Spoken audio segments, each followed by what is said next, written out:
Okay, punters, our tipster in focus this week is someone you're going to be very familiar with. We've got none other than David Gator Gately. How are you, Dave? Hello, mate. Good to be here. Over there in lockdown in Melbourne. Yeah, no, I've mastered this couch sitting thing. Last couple of years, we're all over it. So should have invested in a new one, actually. Yeah, it might be getting to that time, mate. Yeah. Hey, look, we've had a cracking spring carnival so far. Lots to come. Can I get what's your highlight at this point of time, mate? Before we get into some of the bigger races. Yeah, I think we're always looking for the next superstar, aren't we? And I think that always generates the most excitement for me, even from when I was back 17, 18, first getting into the great game. So seeing a horse like Incentivise come along off some big wins in 42 length aggregate winning margins to come here and win two Group 1s is phenomenal. You'd think he's going to be even better if he gets over further too. So, I mean, he's entitled to be favourite for the Caulfield Cup off that. And a horse like Profondo from the weekend. I mean, how exciting was that third start to do that? Then Anamo's second favourite for a Cox Plate. Now, so these emerging 3-year-olds, the emerging talent is always, I think, the highlight for me each and every carnival. Yeah, no, look, that's we can always count on Gator to come up with those sort of numbers that fascinate people. I mean, when you start looking at Incentivise's lengths of wins put together, I think it was at 42. Yeah, before he started this prep, he won 6 by an aggregate of 42. So not many have done that in history of this great game, have they? No, and look, certainly a gutsy animal. There's no doubt about it. Very exciting time. David, I wanted to start, punters who don't know, I mean, certainly what we've been very impressed with working closely with David Gately is just the amount of information and quality information that comes to the analysis. Video analysis, the sectionals data. I mean, punters who see some of the stuff you put out in Twitter sphere or any other social media medium that would have to be impressed by some of the stuff where you compare runners and so forth. So there's no doubt, I think, in punters' minds, one of the best at just finding out who the most capable animal is in the race. I guess the question we want to ask today, David, is how do you put that capability factor together with some of the race factors on the day, whether they be speed maps or whether they be perceived track bias or any other factors that may stop the most capable horse from winning the race? Yeah, it's a great question. And I think that the bottom line is we can simplify it by saying that it is a race, and then these are athletes. So I think if you imagine a pie, and I think a majority of that pie would have to be the ability for a horse to have some sort of speed. So as an athlete, whether it's 100 meters at the Olympics or a marathon, they need to be fast at some point of the race. Now, some like a Nature Strip does it early.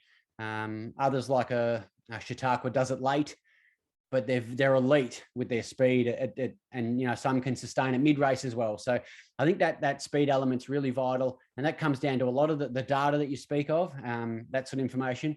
Now, all the other pieces of the pie are relevant. You talked about track bias, wet and dry tracks, Caulfield, left-handed, right-handed, Rosehill, and interference, barrier draws. They are all part of the puzzle. And that's when price factors in, I think. So I looked at is a great example on Saturday, the Caulfield Guineas. Everyone was saying, Artorias is drawn in, he can't win. Anamo's drawn out, he can't win.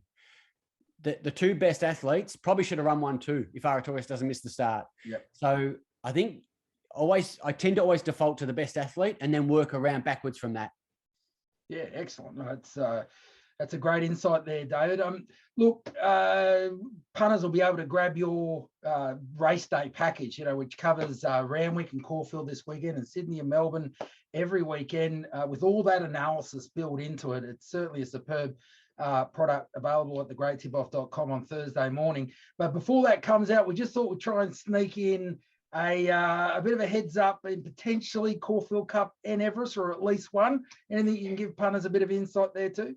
Yeah, I've had a good look at both races. I think the Caulfield Cup, although the final acceptance is a Wednesday, we've got a good idea what the field's going to be, and Everest, the barrier draws out. So I think the Caulfield Cup's pretty obvious this year. I don't think there's been a more standout runner in my recent memory than Incentivise.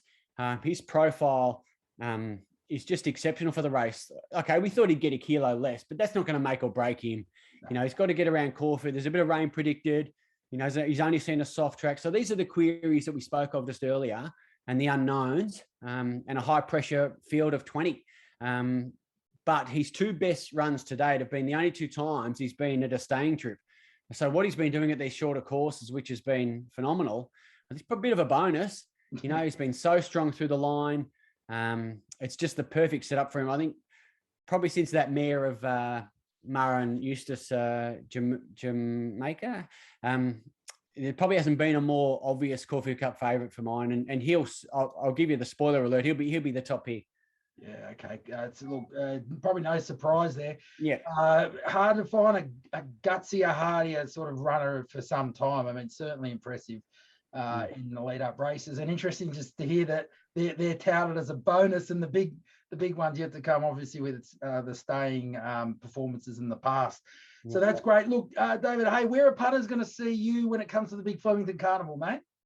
Flemington, I'm back with Channel 10 for the next 3 years, so that's always exciting. We've lost Francesca again, I think, due to this COVID thing, but the team will be together with Felgate and Britt and the team, so it'd be great to be back on course, and we'll actually have a bit of a crowd, which will be awesome. Oh, that sounds fantastic. Look, I thought we could run a bit of a book on the side about what colour your corsage will be, mate. Can you give the watchers of the show maybe a heads up, and we can sort of get on at a good price? Mate, I'd love to give you a heads up, but I don't get a say. Like anything fashion, they don't let me in on it, which is probably a smart move, given I've jumped out of the singlet for a t-shirt here. So they're too smart for me at 10. Don't worry. Good on you, Dave. Look, hey, thanks for all your good work. And of course, punters can pick that premium package up on the site at thegreattipoff.com. Just search for David Gately in the search bar. Dave, all the best, mate. And thanks once again for your time. Have a cracker, mate. Been a pleasure. Can't wait for Saturday. Thanks, mate. Thank you.